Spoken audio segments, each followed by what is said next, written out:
I remember the times I had to sit in that place. I had to sit in that place and keep trusting God that although I'm hearing all of these prophetic messages and it's your time and take your word, I knew within myself, I knew like Holy Spirit would gently nudge me to let me know this isn't for you yet. You got to be able to be mature enough to know that even when God says not yet, you can take that. But I can remember so many times, I told you guys, my situation, my season, that lasted for several years. First, it was like God gave me the word and when he gave it to me, obviously he didn't tell my husband. My husband was speaking the complete opposite from what God was doing. He had his mind made up, but that was harder for me. And I've been transparent about this. Like I had to be so fallen into the Lord's arms and just at his feet that regardless of what my husband was saying, regardless of what he was doing, I wasn't going to let that get me out of position. The Lord was allowing it because he was like, Synovia, this is your time of testing. This is your time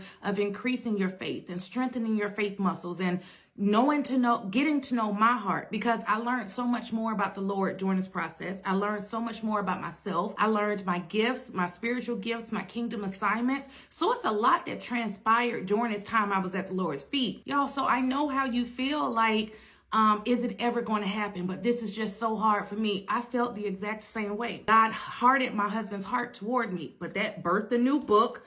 This isn't the book, but it's actually a notepad that I have my book cover on. So I was able to birth a new book in that it made me a better woman. It made me a better wife. It made me a better mother. It just made me overall better because it forced me to the Lord's feet. This is what's going to get your attention. It will be times where God will give me a word to tell my husband, like tell your husband this. And I remember telling my husband, I was like, it's two ways that we can go to the Lord's feet. We can either gracefully bow down or we'll be forced to bow down at his feet. When I say my husband wasn't trying to listen to nothing I had to say when it came to God and what God said about our marriage, he was like, that's between you and God. Synovia, I'm happy for you. I'm happy that you found Jesus.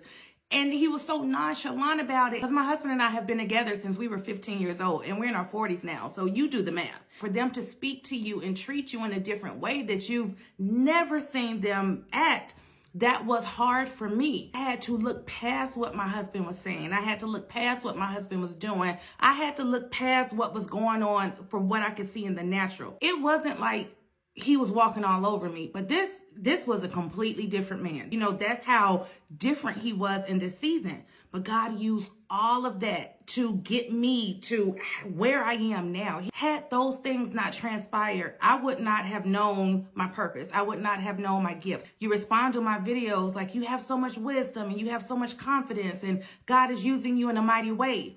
If you only knew what it looked like behind the scenes years ago, for several years. He would tell me, tell your husband whatever. And I would go and tell him that and my husband wouldn't receive it. It was like one of those where, and I talked about this in a book, when God hardened Pharaoh's heart and would tell Moses, go tell Pharaoh to let my people go. He knew Pharaoh wasn't going to say yes. He knew Pharaoh would reject the very message that he was placing in Moses' mouth. God knew that my husband was going to reject the message that he was placing in my mouth. If you're in that season that God is giving you a message to say something to your husband or to say something to your wife that the Lord has said, and they keep rejecting it, God is training you, thank you, Holy Spirit, to know how to look beyond that, to get beyond that, because I'm going to tell you why he's doing that. I know my messages sometimes are hard to digest. You need spiritual ears to hear what I'm saying. You need to be able to be filled with the Holy Spirit and have wisdom to take heed to what I'm saying. I know that. There's also backlash with a lot of the things that the Lord gives me to say. You know, you got your Pharisees and Sadducees. I see them in the comments. Because I was able to endure the criticism from my husband, God was doing that because if the one person whose opinion meant the world to me, if I was able to still be loyal to what God gave me to say or what God gave me to do, and I was able to look beyond that, God, then he's molding you. He's trusting you, saying, now you're ready. So when I send you out and those complete strangers have something to say and speak against the very thing that I told you to say, you're able to look past that. You don't have to entertain that because you've already endured in a secret place from the place of who it did matter coming from. But then there came a time when the season changed and transitioned. And in that season, the Lord, that's where I say the Lord will have you hand your spouse over to him. That lasted maybe about a good year. It was like me and God were still talking. We were still like this.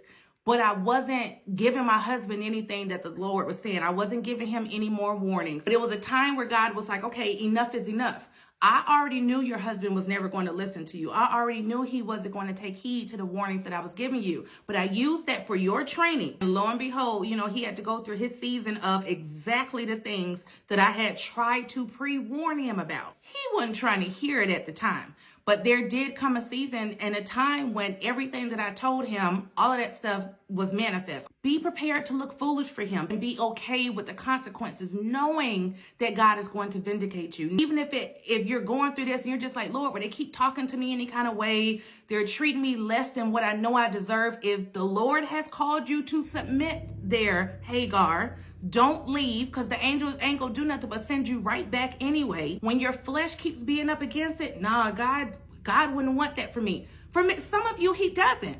So this isn't your message. But for those he's called you to that, and he's expecting you to endure that and to withstand that, be a good steward in it. I'm not saying everybody who has gone through something or going through something, the Lord has called them to stay there. No, I'm not saying that. But for those of you, God has told you that's your husband, that's your wife. This is the marriage that I have ordained for you. If you want the outcome to what the Lord has promised you, you have to do it his way, his timing, his methods. You don't have to understand it. It's going to go against everything you know, everything you believe, everything that just feels right. It is going to go against that.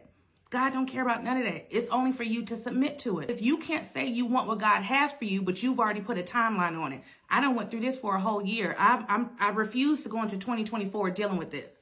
Okay, then you just won't get what the Lord promised you. And trying to get this man to change. That's the thing. You're trying to get a man to change, and that wasn't even your job to do it. God will work through you, and he's the one changing them. He's the one dealing with them. He's the one convicting them. Lord, if it be your will, take this cup of suffering away from me. Guess what? God is quiet. He's quiet because that is my will. That is my will for you to suffer, and I'm expecting you to suffer well. But when you want to throw in a towel, and you choose to throw it in the towel because the Lord is taking too long, God isn't going to make you take what he has for you. You have your own free will. Now you're in alignment with his permissive will. So that means he does not have to bless what you went out to do outside of his will. Only thing God is obligated to bless is what was in his will, what his plans are. When you can say, despite what they're doing, despite how they're treating me, despite what I see, despite what I feel, this is where God has called me. This is where God has confirmed that I'm supposed to be.